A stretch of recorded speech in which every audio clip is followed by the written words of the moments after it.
رسميا وقانونيا لا تطالب الرباط باسترجاع جيبي سبتة ومليليا اللتان تقعان تحت سيادة المملكة الإسبانية منذ أكثر من 500 سنة، لكن جزءا كبيرا من المجتمع المدني في المغرب يطالب بهما كلما سنحت الفرصة أو ضمن ردود فعل غاضبة على تصرف سياسي أو أمني إسباني فيما يتعلق بالمنطقتين. قضية سبتة ومليليا تقتضي دخول إسبانيا والمغرب في حوار جاد لحل المشكل. سبتة ومليليا تصنع عن الحدود الأوروبية السياسية الوحيدة مع الدول العربية، والمغرب يعد الدولة الوحيدة التي تمتلك صفة الشريك المتقدم مع الاتحاد الأوروبي، لكن الجدل والتوتر أحيانا يبقى مستمرا. هؤلاء مغاربة تظاهروا بالمئات أو الآلاف أمام بوابة الحدود بين المغرب وأسبانيا قبالة مليليا، احتجوا على الزيارة التي قام بها زعيم المعارضة اليمينية الإسبانية المحافظة ماريانو راخو إلى مليليا. زعيم المعارضة اختار توقيتا تقول الأحزاب السياسية المغربية إنه استفزازي لأنه يتزامن مع ذكرى ضم إسبانيا للمنطقة، كما أن المحافظين الإسبان يعتبرون أن الزيارة تأكيد على السيادة عليها. وإذا ما أضفنا الانزعاج الإسباني من الهجرة غير الشرعية المتصاعدة للمغاربة إلى سبتة ومليليا وتفاقم مشكل الهجرة غير الشرعية من جنوب المتوسط إلى شماله بشكل عام، فإن العودة إلى علاقة وطيدة بين الجارين المغرب وإسبانيا تحتاج إلى إرادة وقوة ووضوح في المواقف، فالبلدان سحبا سفيريهما من مدريد والرباط، وازداد الوضع تأزما بشأن سبتة ومليليا بعد توقيف ناشطين إسبان موالين لقضية الصحراء الغربية في العيون كبرى مدن الصحراء الغربية، اشتكوا من سوء معاملة الشرطة المغربية لهم في نهاية آب أغسطس الماضي. وكانت مدريد أبلغت المغرب قلقها وطلبت توضيحات من الرباط، ثم اعتبرت القضية مقفلة. من جهته أعلن وزير الاتصال المغربي والمتحدث باسم الحكومة أيضا خالد الناصري إن المسؤولية تقع على هؤلاء السياح الاستفزازيين على حد تعبيره. الملك المغربي محمد السادس ورئيس الوزراء الإسباني لويس ثباتيرو التقيا أخيرا على هامش قمة الأمم المتحدة حول التنمية ومكافحة الفقر، وكان لقاؤهما بمثابة خطوة نحو الأمام.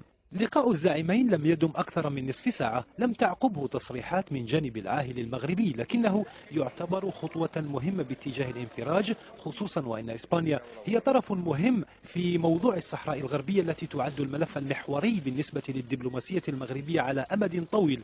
وموقف مدريد من شرعية السيادة المغربية على هذا الإقليم مهم للغاية، زيادة على أن إسبانيا كانت تحتل هذه المنطقة إلى غاية العام 74 من القرن الماضي قبل أن يضمها المغرب إليه. أما على الجانب الإسباني فهناك احتمال وارد بأن تستغل المعارضة اليمينية القوية موضوع العلاقة المتوترة في الفترة الأخيرة ما بين مدريد والرباط لأغراض انتخابية، خصوصا وأن احتمالات إجراء انتخابات مبكرة في إسبانيا أصبح أمرا واردا، ومعروف تصلب موقف اليمينيين المحافظين في إسبانيا في موضوع المستعمرات القديمة والسيادة الترابية كما يطلق عليها. لا تكاد تختفي أزمة سبتة ومليليا حتى تعود للواجهة من جديد، واضعة المغرب وإسبانيا على شفير أزمات سياسية متتالية كثيرا ما قضت أجواء الانسجام التي ميزت علاقات المغرب وإسبانيا في عهد الحكومة الاشتراكية الأكثر ميولا إلى التهدئة.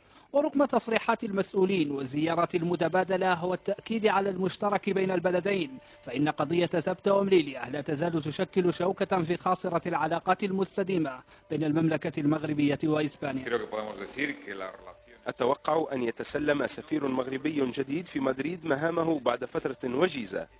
تحدثنا بشكل أساسي عن سياسة الهجرة، والتعاون مع المغرب كان حاسما بالنسبة إلى حل أزمة تدفق المهاجرين غير الشرعيين العام 2005 إلى سبتة ومليليا. خلال حقبة حكم الرئيس أثناء شهدت العلاقات المغربية الإسبانية الكثير من التوتر والتشنج فيما يخص السيادة على المدينتين، على عكس ما يحدث الآن مع حكومة ثابتيرو التي تنتهج التهدئة.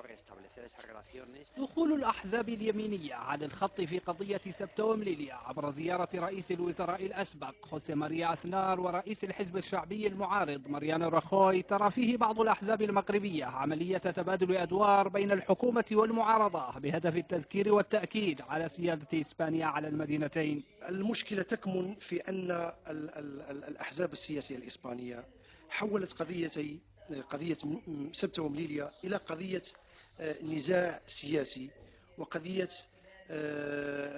سيف للحرب السياسية تستله كلما دعت الضرورة إلى ذلك. ورغم ظاهر النزاع الإسباني المغربي على حق السيادة على المدينتين ومرور 5 قرون على الوجود الإسباني فيهما، فإن ثمة أوجه عدة للنزاع يتداخل فيها الثقافي والاقتصادي بإشكال قضية الصحراء واستثمارات المغرب في المناطق المحاذية لحدود الجنوب الإسباني.